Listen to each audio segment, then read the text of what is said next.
Maybe it'll be a sleeper hit, or maybe it'll be a mega hit. Who knows? Let me know in the comment section below, and we'll talk about it later. What's next on the news? The entertainment news. The DCEU Rotten Tomatoes scores. Yeah, I've been waiting to talk about this. Let me pull it up here. So, I was supposed to talk about this earlier with the what was it, yesterday? But I just ran out of time. I forgot. I glossed over. So I said I'll push it to today. With everything that's happened with the Flash, and we're going to talk about the Flash a little bit later. And if you guys, I'm about to put some graphics up on the board. So everybody, if you're listening to this on Spotify or Google Podcast, I am about to put up the editorial from Rotten Tomatoes. We're staying on RottenTomatoes.com. The / guide / DCEU ranked. All the DCEU movies ranked. I just want to look this over real quick and get an idea of where the DCEU is right now that the Flash is out. So here it is real quick. I'll pull up, let me go full screen. Where am I at? There we go. Go back to here.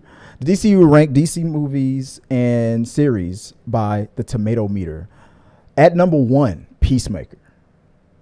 I mean, I'm not surprised at that at 94%. And it's not really a score. The tomato meter is just an average of all the different rankings that all the critics gave it. So 94% gave it a positive review. Because it was just so nuts. Yeah. But that is an indication. But that right there, this Peter, right, the first thing you see, directed by James Gunn and Peter Safran. So everybody that's making this big deal about James Gunn is doing this and fire James Gunn and whatnot, your highest ranked audience and critics scored DC movie was directed by them. I mean, DC, anything that's connected with DC is directed by them, coming off of a spinoff of what was a low ranked movie, but this series won everybody over. Wonder Woman. And before that, Wonder Woman was the top dog at 93%. At number 2. Number 3, it's still in the 90s. Shazam had 90% critic rating. And tied for 90%, Suicide Squad. That's not the James Gunn. That's the James Gunn one. James Gunn again in the top 5. James Gunn at 90%. Suicide Squad. It didn't make that much money, but you can say pandemic. You can say anything, but it's at 90%. And then 11 points later, you have Birds of Prey. I'm surprised that Birds of Prey got ranked that high. I liked it. I was not really that rewatchable for me. I mean, I guess, people still love Margot Robbie. Did you watch Birds of Prey with me? Did you enjoy that? Did you even enjoy Suicide Squad? Wonder Woman. Which Suicide Squad is really? The second one. This is the one James Gunn did. That's the part 2. That's the one with Idris. That Suicide Squad. You didn't Idris Elba, Margot Robbie. It was really weird. Even the kill off that Peacemaker and Idris Elba was doing, even though they were killing the people that were actually their friends. You didn't like that? I love that. You sure about that? I might have to make you watch that again. That's your top 5. And the 5th one is at 79%. Now, out of the top 5, 71%. Zack Snyder's Justice League, the HBO Max here, give you a gift for the audience. Yeah, everybody released the Snyder cut. Then it turns out that, now that you've done that, give us more. What everybody. You didn't see either one of them. And then at 66%, it dropped some more from 67 to 60%. The Flash is at number 7. And we'll talk about why that's important later. You guys know the topic that we're about to go into. Number 8, Aquaman, 65%. And that movie made $1 billion. I think that's the most profitable movie that they've ever had. Made over $1 billion. Their 8th highest ranked movie, 65% critic score. Now, this is just the critic score. Now, most people are going to be like, that's just the damn critics. The critics don't know what they're talking about. Maybe. But everybody was in agreement on this one. Wonder Woman, number 9, 58%. Rounding off your top 10 is Man of Steel at 56%. Both of those are rotten scores, 58 and 56. Man of Steel got a 56%. And that, to me, is one of their best, if not the best movie in the DCEU. But Superman doesn't kill. I don't like that. That's what everybody kept saying. I don't like that. Then I'm going to rapid fire through the rest of them. Number 11, Shazam! Fury of the Gods, 49%. The theatrical release of the Justice League, 39% is at number 12.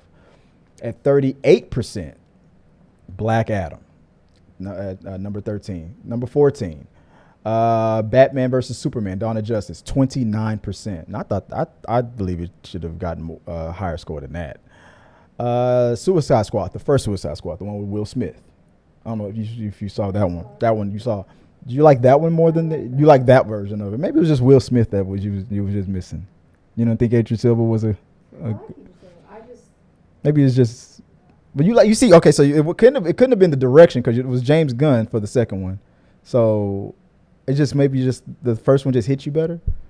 Maybe was it funnier? I knew a lot of diehard DCEU fans. They all hated it, but I was like, I think the general public that doesn't know this stuff, I think they enjoyed it.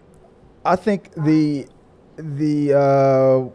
what's her name? The forgot her name. Not Margot Robbie. The sorceress character was what was disappointing. She started off so badass and it just got so but that's 15. Only it's 15 movies. 15. So they have half the number of movies that the MCU have in series.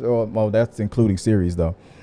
But they were really working on trying to catch up to Marvel instead of focusing on making their universe, solid.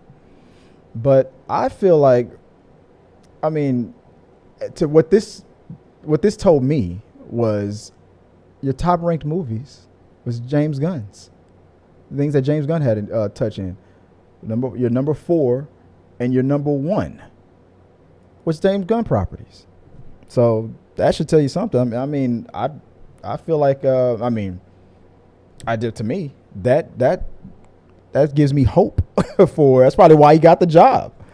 For the difference between my personal opinions is that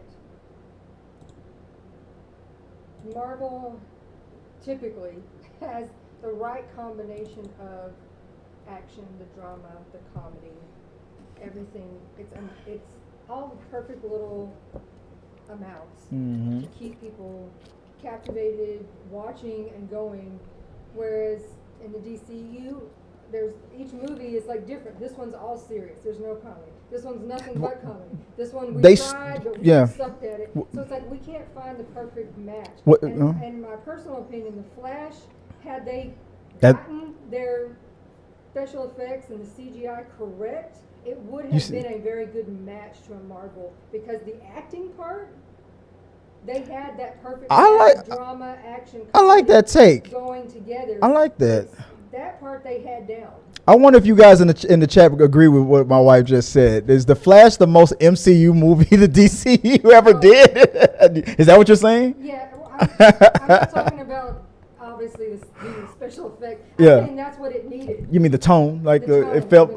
Had they found that comedy action balance that you like? Had all of that mastered. Had they had all of their other stuff at the same level. Yeah. Their special effects, their CGI at the same level. It would have been a masterpiece. I think it would have been a very good match to a Marvel movie. But since that slacked, everybody's like, oh. Not saying that the DC movie platforms were like wrong and Marvel is right. I mean, it's all, but I know what you're getting at. But when DC started off with Man of Steel and whatnot, their tone, they straight out came out and said, Marvel seems to be doing this happy family stuff, but we're gonna make our comic book movies more dark in tone. Their tone was dark. They set out to that.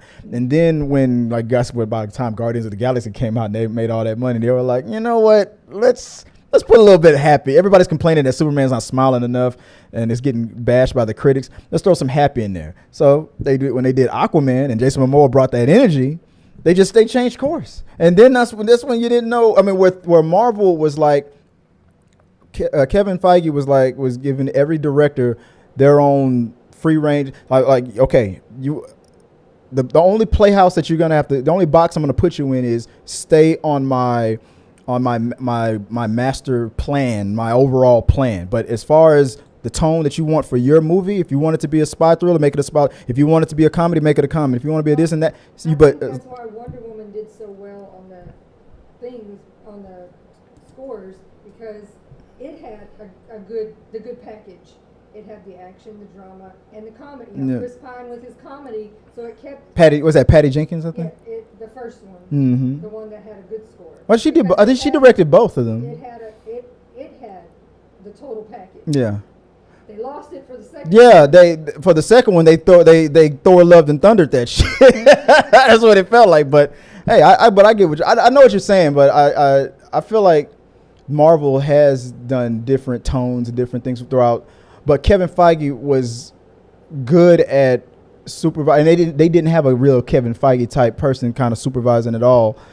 He was like, yeah, you can change up the tones and make this this type of a film, or make this give homage to that type of genre, and make this one homage to another type of genre, but you're gonna stay in my timeline that I want to keep my this phase in, or that my overall master plan. You're gonna stay in this box that I'm gonna keep you in. But other than that, you're free to do whatever you want, kind of a thing. But with the DC guys, it was like, at first it was make it dark, then it was like, oh no, now it's too dark. Like it was too schizophrenic. It got too schizophrenic. But some of them I love even more than some Marvel movies. It was, I'm not gonna bash. I love these movies and I want them to succeed. But I don't know. We can't take too long on the same topic. Till next time, guys. Good night, good day, and sayonara. Hey guys, thanks for watching this video. I really do appreciate it. Hit the subscribe button, like, and comment your thoughts on this topic or any topics that you think that we should talk about in upcoming videos. Also, you can follow us at T3 Medias on Instagram, Twitch, Facebook, TikTok, Twitter, and we also have a T3 Media Studios podcast where we post our movie reviews and episodes of The Rundown. Till next time, guys.